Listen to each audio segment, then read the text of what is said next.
warahmatullahi wabarakatuh. Kami dari kelompok 9 akan mempresentasikan tentang pembantaian rawa gede. Sebelumnya perkenalkan, nama saya Konita Aulia, absen 23. Saya Fatih Setia Saraswati, absen 7. Saya Anita Dwi Bilkis, absen 2. Saya Friska Malia Fadila, absen 8. Pembantaian Rawa Gede adalah peristiwa pembunuhan yang dilakukan Belanda terhadap penduduk kampung Rawa Gede pada 9 Desember 1947. Latar belakang peristiwa, pasca kemerdekaan Indonesia, tentara Belanda masih terus berusaha menguasai kembali wilayah Indonesia dengan melancarkan agresi militer Belanda 1 pada 21 Juli sampai 5 Agustus 1947. Setelah tentara Belanda menguasai wilayah Jawa Barat, tentara Republik Indonesia memilih mundur dan bermarkas di desa Rawagede yang dipimpin oleh Kapten Lukas Kustarjo. Kapten Lukas menjadi incaran Belanda karena ia berkali-kali telah menyerang pos-pos militer Belanda. Alasan desa Rawagede dijadikan sebagai markas adalah sebagai berikut. Pertama, berada di tengah segitiga konsentrasi tentara Belanda yang bermarkas di Karawang, Cikampek, dan Rengas Dengklok. 2. Merupakan desa yang pro-republik.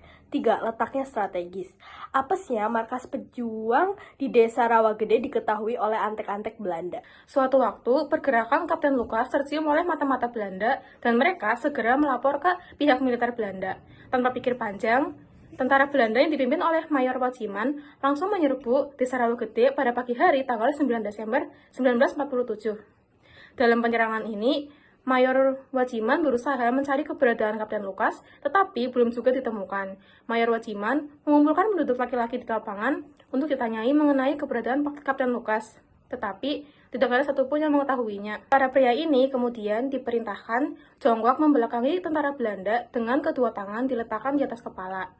Dalam sekejap, eksekusi demi eksekusi berlangsung dari satu tempat ke tempat yang lainnya. Mayat-mayat pun mulai berjatuhan setelah dieksekusi oleh Belanda. Korban pembantaian itu umumnya berasal dari kalangan sipil. Selanjutnya itu ada penyelesaian pertempuran. Keesokan harinya, seluruh penduduk desa yang masih hidup memberanikan diri keluar dari rumah dan mereka melihat banyak mayat bergelimpangan. Jumlah korban yang tewas akibat pembantaian Rawagede diperkirakan mencapai 431 orang. Untuk mengenang para korban pembantaian Rawagede, pemerintah Kabupaten Karawang membuat Taman Makan Pahlawan Sampurna Raga Rawagede. Sementara itu, Kapten Lukas berhasil meloloskan diri dan wafat pada 8 Juni 1997. Sekian dari kelompok kami, terima kasih. Di pos keamanan desa sebelah yang sudah berhasil direbut Belanda. Hanya di tanahku, kaki ini kaku. Menginjak tanah milik sendiri harus kikuk terkena duri. Dan raja yang ditanam bangsa lain tidak akan membiarkan Rawagede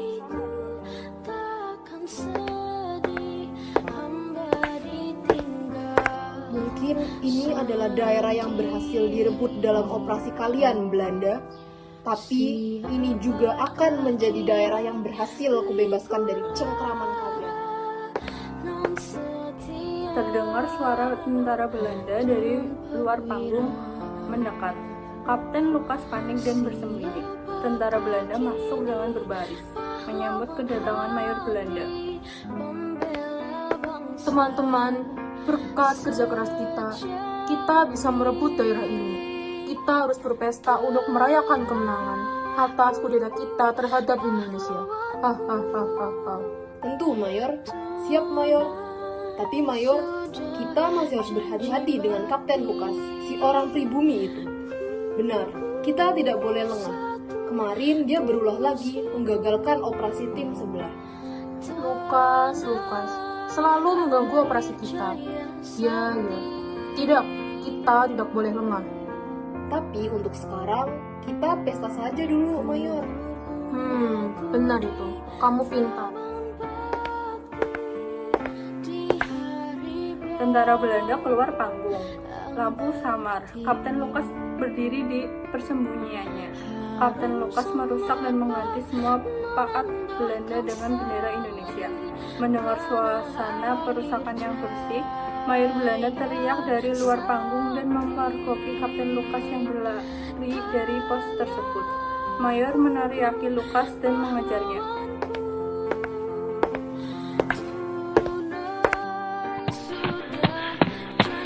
Rawagede, masyarakat beraktivitas seperti biasa. Saih, pemuda pemberani, datang dari perjalanan. Anakku, kau sudah pulang. Iya Pak, sebenarnya ada sesuatu yang mengganjal di pikiran. Aku ini kan dilahirkan sebagai pribumi, mencintai tanah air ini dengan segala bentuk resikonya. Hidup di atas ketakutan akan kematian yang datang kapanpun juga. Karena Belanda masih di mana-mana. Kita kan sudah merdeka, tapi kenapa masih dijajah? Apa kemerdekaan itu hanya pernyataan kekuatan? Kenyataannya kedaulatan masih rebutan. Sai, kemerdekaan itu ada di sini. Ini tanah kita. Kita sedang di sini. Merdeka. Apa yang kau khawatirkan? Aku hanya merasa masih belum bisa hidup dengan leluasa. Ancaman Belanda masih ada di kerongkonganku, Pak. Sudahlah, kita sebagai pribumi, kita harus siap dengan apapun yang terjadi. Kalau mau mati-matian membela negeri, kita akan mati. Jika tidak sebagai pahlawan, kita akan mati sebagai hamba Tuhan yang membela kebenaran.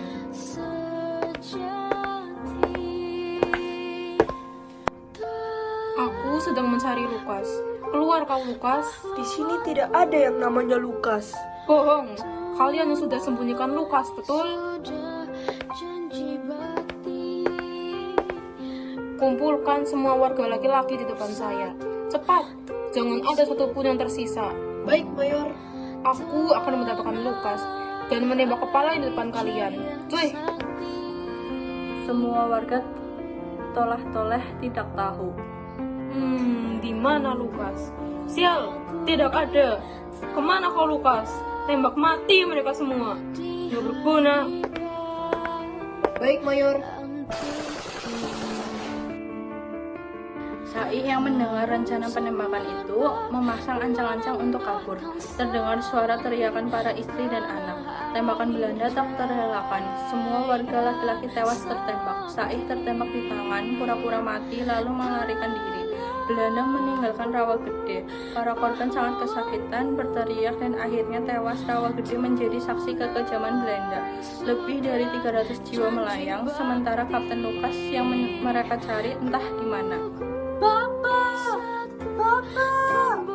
Aku terlahir sebagai pribumi. Aku terlahir sebagai bangsa Indonesia. Sekalipun merdeka adalah cita-cita yang sudah tercapai, tapi hidup dijajah bangsa lain merupakan bayang-bayang yang tidak bisa dihapus oleh keberanian. Mereka kini mayat, menjadi saksi antara Karawang dan Bekasi. Kamilah pribumi, rela mati untuk negeri. Hukum dan keadilan harus dikumandangkan agar tak sia-sia nyawa bapakku dan lainnya.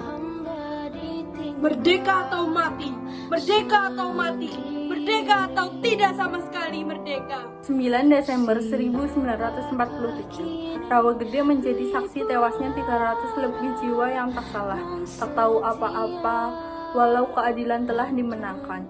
Tapi, nyawa yang hilang tidak bisa dikembalikan.